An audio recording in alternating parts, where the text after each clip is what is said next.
An in-depth exploration of the world of women today with Sandra Elkin. Good evening and welcome to Woman. My two guests this evening are from the Puerto Rican Women's Federation of San Juan, Puerto Rico. We're going to be talking about issues that concern Puerto Rican women in Puerto Rico. With me is Sister Alida Rodriguez. Alida is founder of a social religious community called Sisters of Jesus Mediator. Alida is also one of the founders of the Puerto Rican Women's Federation. Also with me is Lourdes Vasquez. Lourdes is a teacher by profession and also a founder of the Puerto Rican Women's Federation. She is currently studying for a master's degree at the University of Puerto Rico. Welcome to both of you. Thank you. Alida, tell me something about the Puerto Rican Women's Federation. Well, we began the Federation, at least the moment the Federation's initial point was on February the 2nd of this International Women's Year. And it seemed that many women in Puerto Rico had felt the necessity of beginning a federation that would really represent the necessities of the working class women in Puerto Rico. And on this behalf, we called for an assembly, and we had an attendance of 150 women, more or less, you know. And it really was amazing how so many women of so different areas of interests, of different professions, of different organizations, were really involved in creating a federation, a Puerto Rican federation, who could represent them, who could really have their rights struggled for. So is the Federation the first of its kind in Puerto Rico? It's not the first of our kind. You see, we have this another organization, but it's not a mass organization like the Federation. This organization is called MIA. I think it's a smaller group, a university student group, and it's quite different of our organization. So it's the largest? Yes, yeah. It's the largest. About how many women now belong? 300. Or more. Or more. Yeah. What kinds of women belong? Well, we have everything, you know. We have professionals, we have worker women's. Yeah. I think it's half and half, you see. You even have a nun, you know. That's supposed to be me. That's true. And some other nuns too. Yeah, well. We have lesbians too. You see, it's like an alliance, you call them? Yes. Yes. It's a coalition of women in Puerto Rico. And we, our expectation is to have all the women, all Puerto Rican women in this organization. Do people say that you're copying the women's movement in the United States, or you're influenced? Sure. What do you say to that? Well, at the beginning we were afraid to, but we began to study the history of a woman in Puerto Rico, and we discovered that Puerto Rico has a very serious feminist tradition, you see. And we began to publish these documents of women, of this tradition, of this history of women, and so the commentaries hasn't, they finish, you see. Are there myths about Puerto Rican women that really you object to? Lot of myths. That the woman should stay at home, should take care of the children and take care of her husband, that woman doesn't mix with politics, and that woman doesn't have to go to work out in outside jobs, that his only job is to be a housewife. So, what are some of the, both short-term and long-term goals of the Federation? Well, first of all, we feel that we're struggling for the rights of the Puerto Rican women, and this is enough to have a short-term and long-term project. That really will keep you busy for a while. Yes. But of course, we are also very interested in developing our women's consciousness in regards to their Puerto Rican culture, to their social involvement, to their political involvement, to their religious involvement, to their man-woman relationship involvement, which means, you know, having a real mutual responsibility as to the domestic affairs, as to salaries, as to everything, you know, in the Puerto Rican society. So You mentioned religious involvement. Now, you are a nun. Yes, I am. And Puerto Rico is primarily a Catholic country. Yeah, I would say a 79% Is is Catholic. Catholic in Puerto Rico. Yeah. So what is the Church's position as far as women's liberation? I mean, how much cooperation are you getting? Well, I would say that the Church in Puerto Rico is very much aware that women have a very particular role in liberating the Puerto Rican Church and the Latin American Church and the Church in general, you know. And when I say church, I mean all people who really have a goodwill towards his fellow man, you know. But Elida, I Yeah. think that when she refers to church, Yeah. she refers to the institution. Yes. Yeah. Well, the institution doesn't look forward the participation of the woman. You see? No, but they're aware that Well, women have a specific role. yes. See, it's a different thing, Yes. you know. What are specific roles? Well, first of all, they are starting to wake up, you know, as to women's participation in the ministry, you know. And this is something in which, you know, we have to really be very opened, you know, to see what are the possibilities of our women really, you know, preaching and saying that the gospel is something that they also can say something about, you know. Because the gospel was brought in a context of, in a particular historical conjunction or a particular historical context in which everyone has something to say, you know. The gospel is not preached in a vacuum. It has to do with particular things, particular problems, and in particular with oppression and with women having to, for example, occupy, let's say, positions of inferiority or exploitation, you know. The gospel also has something to say about this. And even throughout this history of revelation, of salvation, you see that women have had a particular role in history.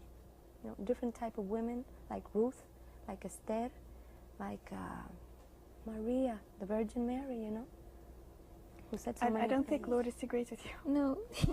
That's all right, Lourdes.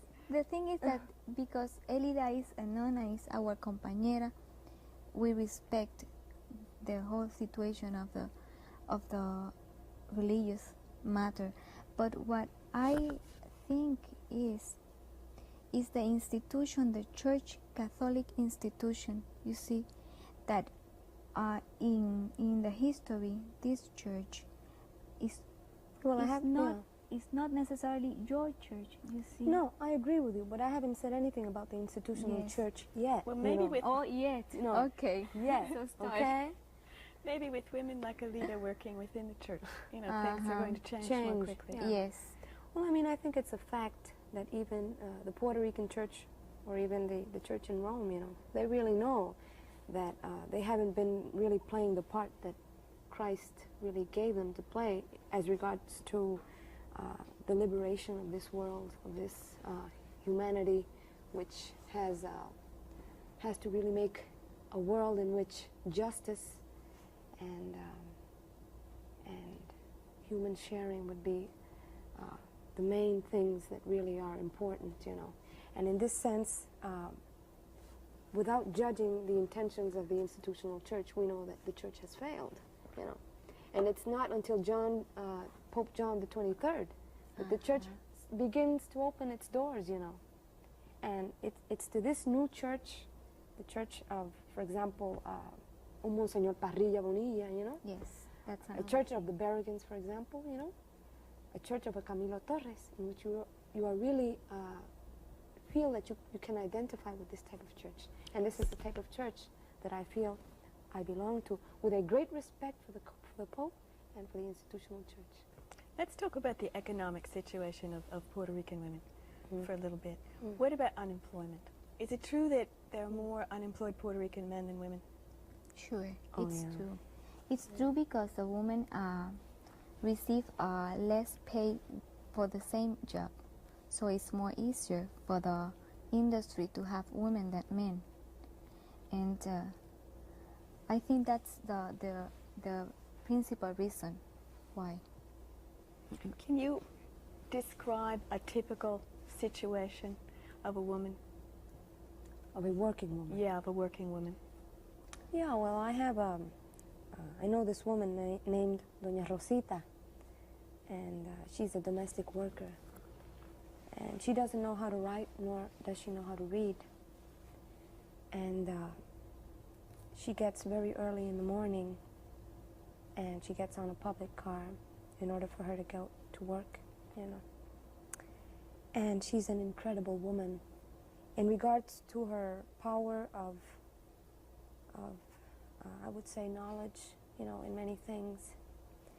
And when she comes at our house, we usually ask her questions about how does she feel about women's liberation, for example, you know. And you know, she can't understand that you're really you know, considering that she's your equal, you know.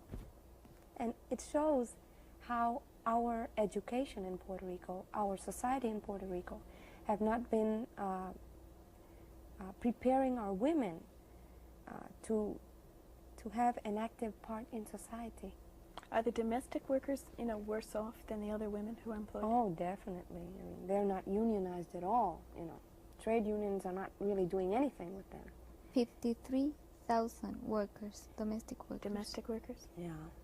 And, you know, most of the time, the employers don't make the necessary steps for them to have a security of social security, security for accidents, having them have access to alphabetization courses or things in which they can really, you know, learn how to write and how to read. What kind of money are we talking about? What's a typical salary of a domestic worker?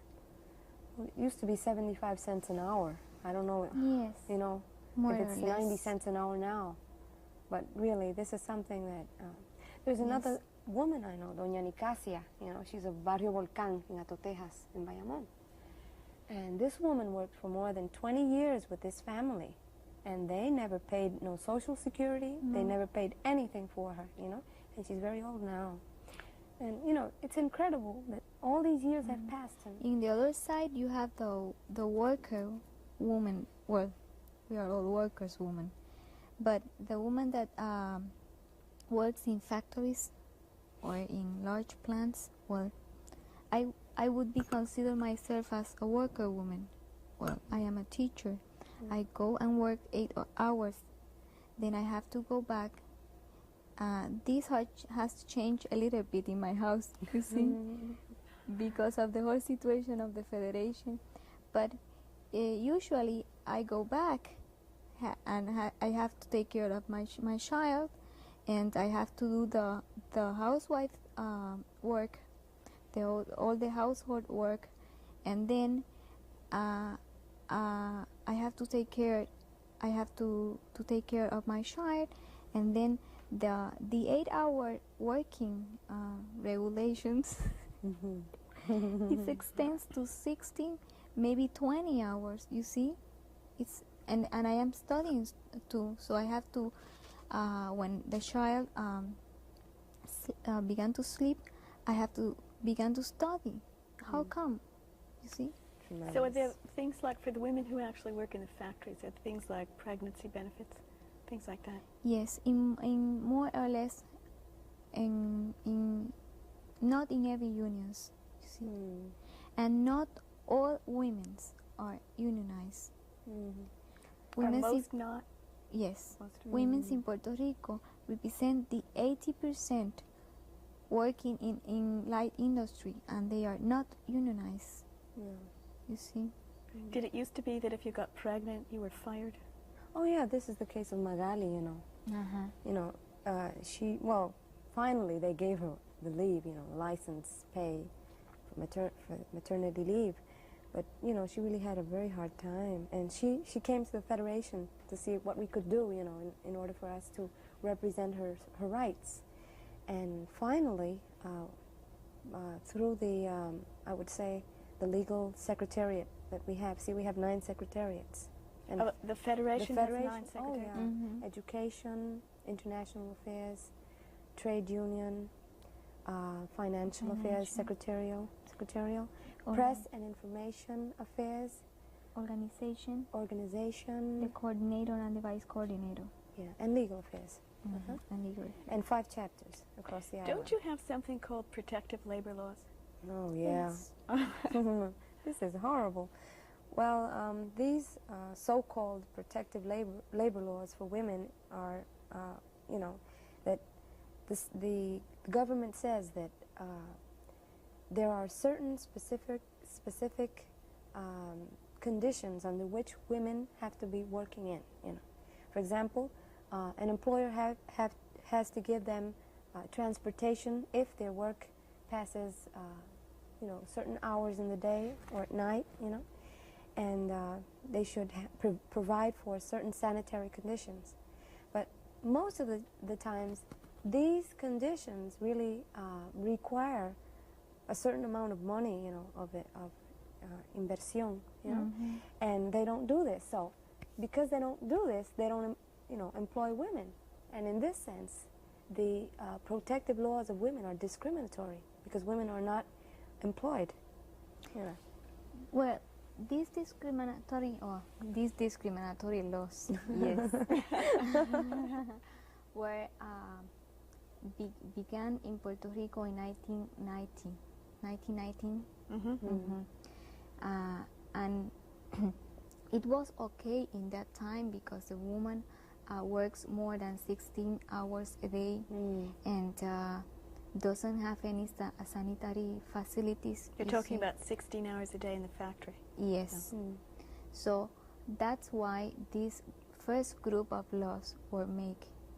But in 1942, they make a second group of laws that are still very discriminatory, and then the 2 groups of laws still are doing his job in Puerto Rico, you see. So, Alita, what do you want instead? Instead of these laws? Yes. Well, I guess laws which really apply both to men and to women, Yes. and that women are really considered to be equal to men, in the sense that they have equal rights and equal capacities in many instances, We want 2 things, rather, to eliminate these discriminatory laws or to include the men in the protective laws, you see? Yeah. Which would do the same thing, wouldn't it? Yes. In a way. Yeah. Yeah. What is the biggest issue with the Federation? Right now, Well, sterilization and Let's talk for a minute about sterilization. Well, How many women in Puerto Rico have been sterilized? 35% 35% of the population. Of childbearing age, of course, which is a lot. I mean, in comparison to other countries like Pakistan or India, who have a 5% or 3% of sterilization. You don't know what it is here, do you? No, I Because don't. I don't either. But the No, same thing okay. is probably being done here in the same, the same way. So what It's is an the... HEW, thing. It's the It's same the HEW same program? Oh, the same HEW. HEW. Yes, like in Puerto Rico. The same HEW of New York. Yeah. So what is the Federation's position exactly? Well, we're beginning a massive campaign against this, and we are demanding that this be stopped immediately. Because it's something that we feel that in a few years we won't have women, we won't have anyone to really deal with in Puerto Rico, and there are such myths as that. That the population will be falling off the island, And they're giving this also in our sex education courses to our children. So are you saying that the sterilization is forced? Yes. Oh, definitely it is. And it's forced by the U.S. government. Yeah. It's a U.S. policy. Yes. Do Puerto Rican women have access to other birth control methods? The pill, that pill. yes, the Puerto Rican woman was used as guinea pigs in 1959. Yeah, we've all heard of the pill study. Yes. Tremendous What about situation. IUDs and so on? I mean, are there family planning centers and things like that? Yes, there. The government have a family planning center, but this family planning center, you have two alternatives: or you sterilize, or you have the pill. You see. So you don't really have any other alternatives? No, so and much. most of the time, this is not being, it is being given, even when women don't ask for this, it is just being given, and which in a sense is a type of, trying to make propaganda, trying to convince women that this is the best thing to be done. Yes. Because of the pressure, this is more sophisticated now, you see. And all the media has this propaganda, the television has this propaganda in order that the woman make the sterilization or the man the vasectomy. You see, the other day I was looking the television and this commercial, a man playing basketball, and then in the other side this man come to his home and take his child, a baby, and tell every man, this is your business too. You see, this is cares you as it cares the woman. So you have to make your vasectomy. So who, within the family though, whose responsibility is, I mean, who makes the decisions about children and things like that? The man. The men do. Yeah. Is this a Mostly. concern of the Federation also? Oh, Yes. yeah. And only women get sterilized unless the husband authorizes it, It's as if women's opinion is not Yes. really very important. Do you have sex education in the schools? Yeah, we do. We're beginning to have it anyway. And there has been a very big controversy in regard to this, because our children have been taught, are beginning to be taught stereotypic ways, of considering women, that women are inferior, that men are stronger, that men should be in the outside activity world, etc., etc. Well, do you want sterilization done away with completely? Oh, definitely. I would. Not even to make it available? No. I agree with you. I mean, I think it should be something to which, if a woman has really, thought about it and had, real good information as to its effects, what it is, well, it should be accessible, I guess. Yeah, so what you're Yeah. objecting to is that you feel that it's being pushed on women. Yeah. Yes. That we have no alternative. Mm-hmm. Definitely. You also have some problems with nutrition, don't you? Oh, yeah. Yes, Elia. Yeah. Good talk about Yeah. it. Well, we have 75% of our most, the working class families that are, receiving these food stamps. And this really has been creating a terrible situation, because many of these families are, they're leaving their jobs in order to take the food stamps, And this is creating a devaluation of the dignity of work, People simply think that they'll be better off if they're unemployed, because they will get the stamps than if they were employed, And this is really something that is also brought to Puerto Rico, from the U.S. How Yes. expensive is food? Oh my God, 25% the higher. double as expensive as this country. Twice as expensive? Yeah. Yes. Mhm. Why is that? Because everything in Puerto Rico is twice as expensive as in this country. Yeah. And we also import everything. Oh, you because know? it's imported. Yeah, we have to pay for the shipping. We have like 90% of the food we eat is imported, and even though we're an island, and 85% of the fish we consume comes from the United States also. And this, you don't understand the irrationality of this. But you see, most of the products that are made in Puerto Rico, the U.S. government sent them to this country. Then they go back with the price, and the price is twice as in this country. Your government has a commission on the status of women, or Yes, it's what are they doing? They're nothing. trying, but Nothing. they really haven't been Nothing. doing anything. And I would really exhort these people, you know. Yes. Doctora to Berio. do- Yes, get the on with Doctora it. Berio, to work with this situation on the exploitation of women because they have the money to do it, you see? Yeah, where does the Federation get its money? We have no money. We have no money. We have debts.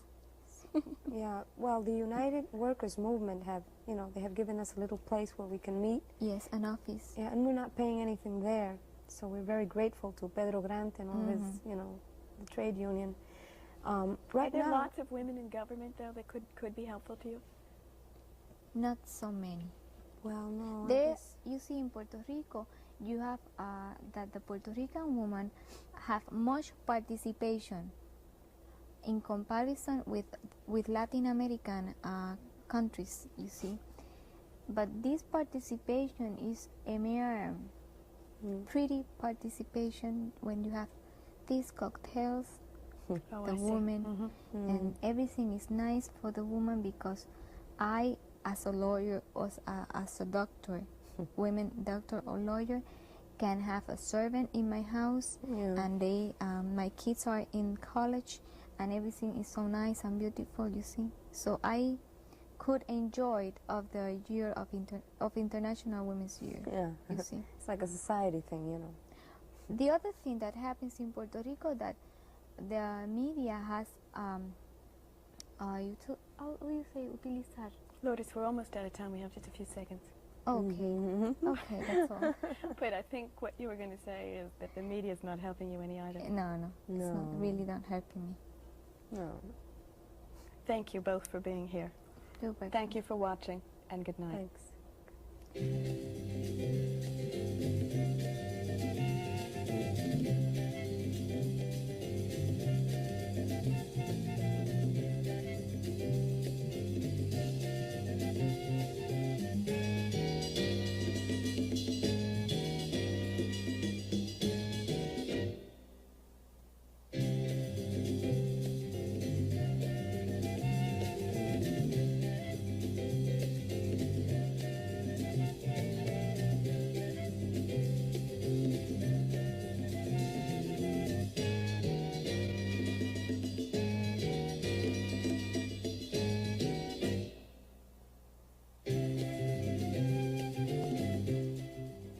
Woman was produced by WNED-TV, which is solely responsible for its content, and was funded by public television stations, the Ford Foundation.